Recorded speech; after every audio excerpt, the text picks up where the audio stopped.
We modelers pursue this hobby for different reasons. Some build, some collect, and some, like me, are interested in history and we want to create specific machines with stories attached to them.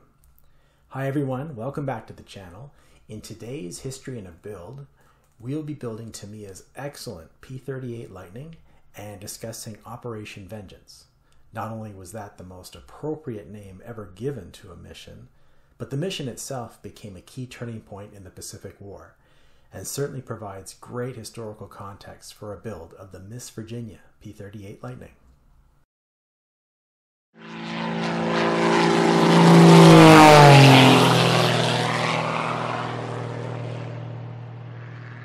You could say that Admiral Yamamoto, being the commander-in-chief of the Japanese Navy, was more than just a thorn in the side of the US military.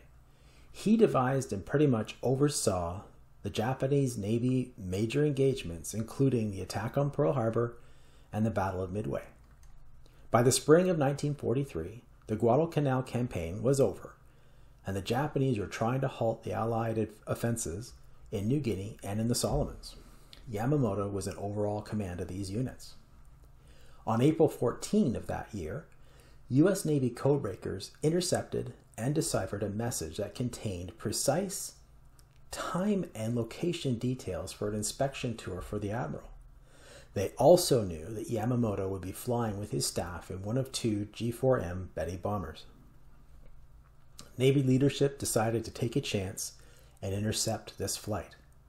However, the distances involved were far too great and the window far too narrow for a Navy operation. Only the Army had the one fighter that could make this long-range interception and return, and that was the P-38 Lightning. Major John Mitchell, who would go on to command this historic mission, had only a few hours to plan the longest fighter intercept mission ever attempted in the Second World War. His fighters would be given very large drop tanks to make this trip, and when asked if he needed anything more, Mitchell requested a good compass. The quality of the compass would be crucial, because the Lightnings would follow a 5-legged over-water flight plan designed to intercept the Yamamoto flight as it was in its descending phase. They would also be flying extremely low and out of sight of any island.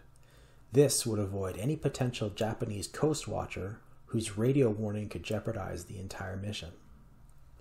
On the day of the mission, the 16 Lightnings had a 2-hour flight skimming the calm ocean in complete radio silence. Mitchell's newly installed ship compass worked flawlessly, and he timed his turns exactly as planned all the way until the final leg. At that point, the 16 Lightnings split into two groups. The first was a 12-plane high-cover group who would dive on any intercepting fighters. The other was a 4-plane killer group who were to go after the Yamamoto's Betty and its close escorts. Soon after, Yamamoto's flight was spotted exactly where it was supposed to be. The killer group increased power and began a slight climb, and for an incredibly long 2 minutes, no Japanese pilot saw any of these 4 Lightnings approach. But once they were alerted, they dove to intercept. Now, what happened next has been the subject of many books and articles, but the account I believe is this one.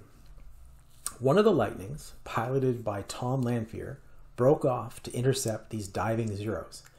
This gave Rex Barber the opportunity to attack the Bettys unopposed. Barber shot down Yamamoto's Betty over the jungles of Bougainville, and he did this while flying in a Lightning called Miss Virginia. It's unfortunate what happened afterwards, and it's probably the reason why this mission is not as well known. As he approached the airfield on return, Tom Lanphier screamed over the radio in the clear that Yamamoto had been shot down. He then told everyone on the airbase, be they Army personnel or newsmen, that he was responsible for this kill. Not only were these boasts incorrect, the target of that intercept was a closely guarded national security secret. After all, the Navy rather enjoyed being able to read coded Japanese radio messages, and they didn't want that ability compromised. The fallout was immediate and unfair. John Mitchell was going to be awarded a Medal of Honor, but because of this security breach, he was downgraded to receiving the Navy Cross. As for Yamamoto, a few days later, the wreckage of his Betty was found deep in the woods by a Japanese search party. There were no survivors. Yamamoto's body was recovered and sent back to Japan, and the wreckage is still there to this day. One can hardly have a better story than that of Operation Vengeance to get the model juices flowing, and there have been many books published about this mission, its planning, and the later fallout. Two that I recommend are Lightning Strike and Attack on Yamamoto. Both, I believe, are still available on Amazon, and very well researched, very well written. There's also a newer one called Operation Vengeance, I believe, and I'll throw the link down as well in the description, but I haven't read that one yet, though I am told by Jim Bates that it is well worth a read.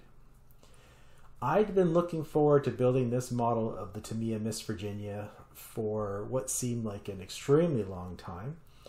I was unfortunately not one of the lucky ones to get this kit as a pre-release in 2019 at the IPMS Nationals. Unfortunately, I had to wait for mine just like everybody else. But I'm glad when it did come out, I got it right away, and it made it to the top of my build pile relatively quickly. I had a few goals for this build, including the idea that I wanted to show a lot more wear and tear on this model, including putting weathering and wear in the cockpit, fading the paint, chipping the paint using some chipping fluid. I wanted to do some exhaust staining, and I wanted to replicate, or as best I can, recreate that interesting tape tape pattern that was on the nose and the front fuselage of Lightnings in the South Pacific. And I think I was able to do that to a relative degree, but you'll see a little bit more of that later. As well, on this channel, I featured this cockpit build in an earlier video. And as you can see, I've just shown a few techniques here. I've recreated a few of the shots so that you get a good idea of what I did to put some wear and tear in this cockpit, including staining up the bottom with some of these AK pencils to get a little bit of dirt in there. Once it's all together, the cockpit can be seen relatively clearly in the finished model, so it is actually well worth the effort to take the time, put some wear and tear in there, and make it look like it's nice and well used, because I think, at least in the South Pacific, these things were really well used, and certainly sun bleached and faded and all these nice things. So it wouldn't make sense to have a brand new, clean, wonderfully done up cockpit. It makes a little bit more sense to chip it and wear it and put washes in there and make it look generally lived in. Getting to this point in the painting took a few steps. I started with silver around the areas that I knew I was going to start chipping. Then I applied a black base coat, and on top of that I put some marbling. So you can see in this shot that I've just started to blend in the marbling with some olive drab, and it's still pretty stark, so I know that I finished that up with at least one or two more coats to get a nice, even but faded look to the paint. On South Pacific Lightnings, they have a very strange dirt pattern or wear pattern that's caused by tape that was used to seal up some of the gaps on the front of the fuselage and around the engines. And I'm told that how it worked was this. The tape was applied, and then this sort of contact cement gooey substance was rubbed over top of that. And it was that substance that collected dirt. So when they took the tape off, that gooey sticky thing still collected dirt, and that's why you have that very strange pattern on it. I think that I came close to replicating it, but if I were to do it again, I would make it much more stark because in photographs it really shows up. The last part of the painting was to paint the markings on, which I used Montex masks to do. And that involved making sure that, again, I didn't want to have brand new markings on a faded aircraft. So it was an exercise of making sure that there was just enough faded, a faded appearance on them to make it match the rest. I decided to try chipping fluid for the first time ever on this model, and it had mixed results for me. First of all, I applied it right in terms of the steps of construction and painting, but what I failed to do was read the bottle, especially where it states that you should start the chipping process, wetting the brush and chipping away at the paint, within something like 30 minutes or 20 minutes after your top coat is on. No, I chose to wait 2 weeks before I got to the chipping aspect using the chipping fluid. So all this to say, follow the instructions. You'll probably have a bit more luck than I did. I maintained that it eventually started chipping. I had to use quite a bit of water and firm resolve to get it to start, but it did. I think that it would have been a much better look had I followed the instructions, so I'll know better for next time. A prominent feature on Lightnings are these superchargers that are on the tops of the booms behind the engines, and I wanted to replicate the wear that I've seen in pictures. Certainly these are not ever looking new in chrome. These are always worn, and if it's not quite a rusty color, it's more of a heat stain, but they are very well used. So I attempted to replicate this by spraying the parts first using Tamiya spray aluminum, and then over that a very thin coat was airbrushed, and the thin coat was Tamiya brown and NATO black, extremely small, thin mixture.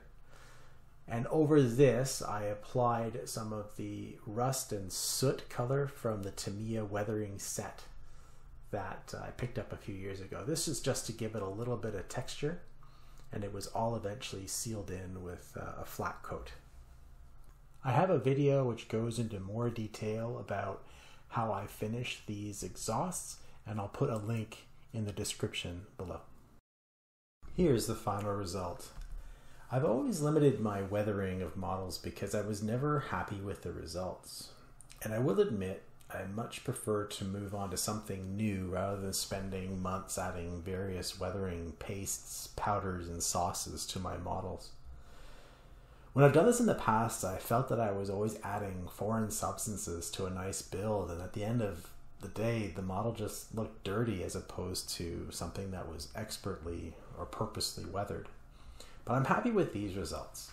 Fading the paint, doing some chipping, and using the airbrush to carefully control the exhaust stains. I felt a lot more control of this type of weathering. I've seen some very impressive results with those aftermarket weathering products, so I might practice a little more with them in the future. And that's really the key to all this. There's less risk the more you practice. Well, that about wraps this up. I really hope you enjoyed this history and a build video, and if you did, and think others might as well, please like the video and consider subscribing to the channel. I recently passed 1,000 subscribers, and when I started this thing, I couldn't imagine that kind of a number. So everyone, thank you so much. I really appreciate it. That's all for now.